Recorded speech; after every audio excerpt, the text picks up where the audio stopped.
Hi guys అందరికి. So ఈ రోజు వీడియోలో బెండకాయ వేపుడు ఎలా ప్రిపేర్ చేసుకోవాలో చూద్దాం. చాలా అంటే చాలా టేస్టీగా ఉంటుంది. జిగురు లేకుండా కూడా ఉంటుంది. సో ఈ విధంగా ట్రై చేయండి. సో మనం ముందుగా నేను ఇక్కడ 1 కేజీ తీసుకున్నానండి. బెండకాయల్ని శుభ్రంగా వాష్ చేసుకోవాలి. ఈ విధంగా ముక్కలు కట్ చేసుకోవాలండి.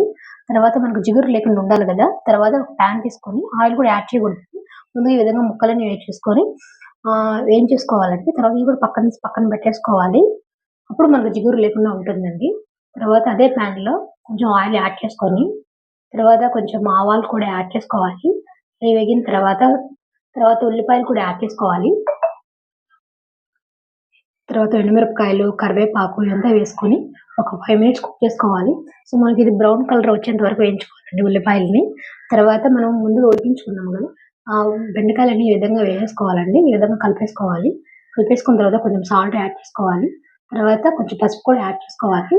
చేసుకున్న తర్వాత ఒక 5 మినిట్స్ మూత పెట్టేసుకొని కుక్ చేసుకోవాలి. ఫైనల్‌గా మనకి బెండకాయ ఉడికిపోయిందండి. ఈ విధంగా కుక్ చేసుకుంటూ, కలుపుకుంటూ ఉండాలండి. సో 5 మినిట్స్ కుక్ చేసేసుకోవాలి మూత పెట్టేసుకొని. తర్వాత చూసారు కదా, ఈ వీడియోలో చూపించినట్టు. సో మనకి రెడీ అయిపోయిందండి. సో కొంచెం కారం యాడ్ చేసుకోవాలి. తర్వాత కొంచెం పప్పుల పొడి కూడా యాడ్ చేసుకోవాలండి. అంతే, సాయిపప్పు కొంచెం వెల్లుల్లి వేసి పప్పులు పౌడర్ చేసుకోవాలండి. సో మనకి బెండకాయ వేపుడు రెడీ అయిపోయింది. So thank you for watching. Bye.